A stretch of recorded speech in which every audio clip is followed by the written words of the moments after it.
International মিডিয়াতে ভারতের foreign minister S Jaishankar সাহেব এমন একটি কথা বলে ফেললেন যার ফলে আমেরিকার সমস্ত ক্লেম মিথ্যা প্রমাণিত হয়েছে। এখন তিনি কি বললেন?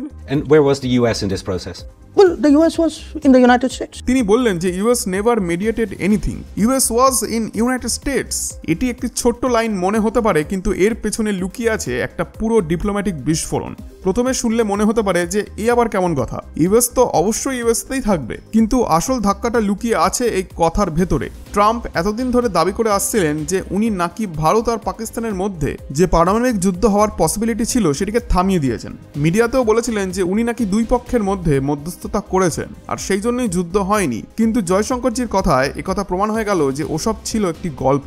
জয়শঙ্করজি একদম খোলাখুলিভাবে জানিয়ে দিয়েছেন যে আমেরিকা তো কিছু করেইনি, বরং পাকিস্তানি আমাদের কাছে এসে বলেছিল যে আর পারছি না, জলদি সিজফায়ার করে দাও। তখন ভারত নিজের সিদ্ধান্তে অপারেশন সিন্দুর কিছুটা পজ করে, মানে যুদ্ধ কিন্তু থেমে যায়নি, বরং সাময়িকভাবে বিরতি নেওয়া হয়েছিল। আর সেটা একান্তই ভারত নিজস্ব সিদ্ধান্তে, কোনো আমেরিকার হস্তক্ষেপ সেখানে ছিল না। এই একটা মাত্র স্টেটমেন্টে ট্রাম্পের তৈরি করা পুরো হিরো ইমেজটা ভেঙে চুরমার হয়ে যায়। উনি যেভাবে নিজেকে শান্তিদূত হিসেবে তুলে ধরার চেষ্টা করেছিলেন, এখন তা দেখে সারা দুনিয়া হাসছে। আর ভারত স্পষ্ট জানিয়ে দেয় যে আমাদের ইস্যুতে কেউ ঢুকবে না, বিশেষ করে কাশ্মীর ইস্যুতে তৃতীয় পক্ষের কোনো জায়গা নেই। ট্রাম্প বারবার এই বিষয়ে ঢোকার চেষ্টা করেন, কিন্তু এবার স্পষ্ট করে বুঝিয়ে দেওয়া হলো যে আমাদের বিষয় আমরা সামলাতে পারি। Thank you. ট্রাম্পের সেকেন্ড ট্রাম্প প্রেসিডেন্সি যেন একটি কন্ট্রোলহীন আগুন, কখনো ইউরোপের নেতাদের অপমান, কখনো ভুল তথ্য দিয়ে বেফাস মন্তব্য, আর এখন ভারতের মতো দেশকেও ভুলভাবে উপস্থাপন করছেন। কিন্তু ভারতের তরফ থেকে এবার একেবারে কড়া এবং ঠান্ডা মাথায় জবাব এলো, আর সেটাও জয়শঙ্করজির মুখ থেকে। শুধু ভারত নয়, ভারতের মিডিয়াও এখন এক বাক্যে বলছে যে জয়শঙ্কর ট্রাম্পের মিডিয়েশন দাবিকে একেবারে শাটডাউন করে দিলেন।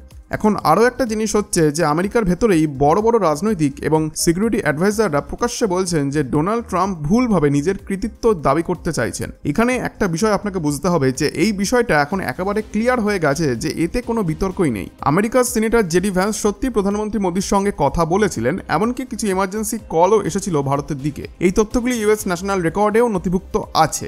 জেডি ভ্যান্স এবং মার্কো রুবিও এই বিষয়ে খোলাখুলি কথা বলেছেন। ঘটনাটা এরকম ছিল যে ভারত যখন একটা এয়ারবেসে সামরিক আক্রমণ চালিয়েছিল, তখন পরিস্থিতি হঠাৎ করে উত্তপ্ত হয়ে গিয়েছিল, তখনই ওই এমার্জেন্সি কলগুলো করা হয়েছিল। কিন্তু এখন যদি ট্রাম্প বলেন যে আমি সিজফায়ার করিয়েছি, আমার জন্যই যুদ্ধ বন্ধ হয়েছে, এটি তো নেহাতি নিজের ক্রেডিটকে জোর করে নেওয়া। এমনকি ইউএসের কিছু সংবাদ মাধ্যম তো তখন বলছিল যে ভারত ও পাকিস্তান কোনো তৃতীয় দেশের মাটিতে দেখা করবে। এই কথাও ভারত একেবারে প্রত্যাখ্যান করে দেয়। হ্যাঁ, এটা ঠিক যে মার্কো রুবিও আর জেডি ভ্যান্স ফোন করেছিলেন, কথা হয়েছিল, কিন্তু মিডিয়েশন বা সিজফায়ার করানো নয়। ট্রাম্প যদিও বলেছিলেন যে আমি পুরো রাত জেগেছিলাম, পরিস্থিতি সামাল দিয়েছি, কিন্তু সত্যিটা হলো যে ভারত একমাত্র নিজের শর্তে সেই অপারেশন সাময়িকভাবে পজ করেছিল। এখানেই আরও একটি মজার বিষয় উঠে আসে। সম্প্রতি জন বোল্টন, যিনি আগে আমেরিকার ন্যাশনাল সিকিউরিটি অ্যাডভাইজার ছিলেন, তিনিও এটা পাবলিকলি কনফার্ম করেছেন।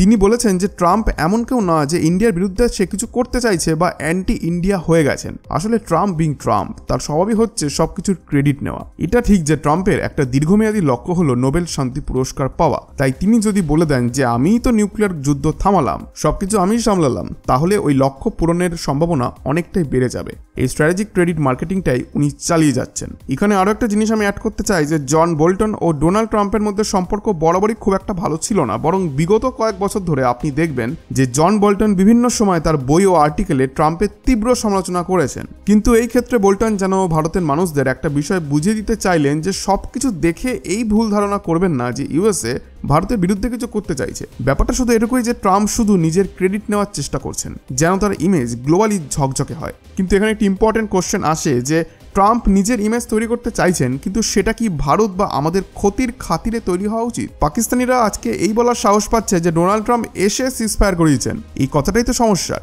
বাস্তবে আমেরিকার যেটুকু ইনভলভমেন্ট ছিল তা খুবই সীমিত, তা খুবই লিমিটেড। হয়তো তারা বলছে যে আপনারা পাকিস্তানকে একটু বেশি মেরেছেন, কিন্তু সিদ্ধান্ত নেওয়ার অধিকার ছিল একমাত্র ভারতেরই, এবং ভারত নিজেই সিদ্ধান্ত নিয়েছে যে এই মুহূর্তে রাউন্ড 1 শেষ আর রাউন্ড 2 পরে শুরু হবে। আর এখানেই ডক্টর এস জয়শঙ্করের একটি গুরুত্বপূর্ণ বক্তব্য আসে, আর সেই বক্তব্য তিনি ইউরোপে দিয়েছেন, যেখানে তিনি বর্তমানে 3 দেশের রাষ্ট্রীয় সফরে রয়েছেন, যেটি নেদারল্যান্ডস, ডেনমার্ক এবং সবথেকে ইম্পর্টেন্ট জার্মানি। এখন জার্মানির এমপিদের সামনে ভারতের দৃষ্টিভঙ্গি স্পষ্ট করে বোঝানো দরকার, বিশেষ করে টেরোরিজম নিয়ে ভারতের স্ট্যান্ড কোথায়। সেই জন্যই ডক্টর জয়শঙ্কর বলেন যে পাকিস্তান কি করছে, কেন ভারত অপারেশন সিন্দুর চালু করেছিল, এসব বিষয় ইউরোপীয় মিডিয়ার সামনে স্পষ্টভাবে তুলে ধরতে হচ্ছে।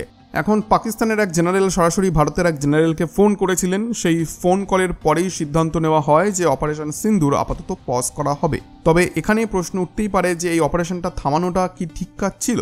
আপনি কি মনে করেন অবশ্যই কমেন্টে জানান। কারণ আপনি একবার ভাবুন যে হঠাৎ করে ইউএস থেকে ফোন আসে, পাকিস্তান থেকেও ফোন আসে, আর ঠিক সেই সময় ভারত যে কিনা পাকিস্তানের একের পর এক এয়ারবেস গুড়িয়ে দিচ্ছিল সে হঠাৎ করেই থেমে যায়, অথচ পাকিস্তান একটা মিসাইলও ছুটতে পারেনি যে ভারতের সামান্য ক্ষতিও করতে পারবে। এই তথ্য সম্পূর্ণরূপে প্রমাণিত।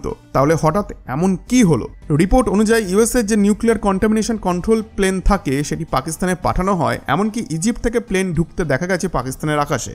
এই মুহূর্তে আসল কাহিনী সামনে আসতে আরও সময় লাগবে, কিন্তু এটুকু পরিষ্কার যে ভারত নিজের অবস্থানকে স্পষ্ট করে দিয়েছে যে ডোনাল্ড ট্রাম্প যদি বিশ্বজোড়া খ্যাতি পেতে চান তাহলে সেটা ভারতের খরচে হবে না।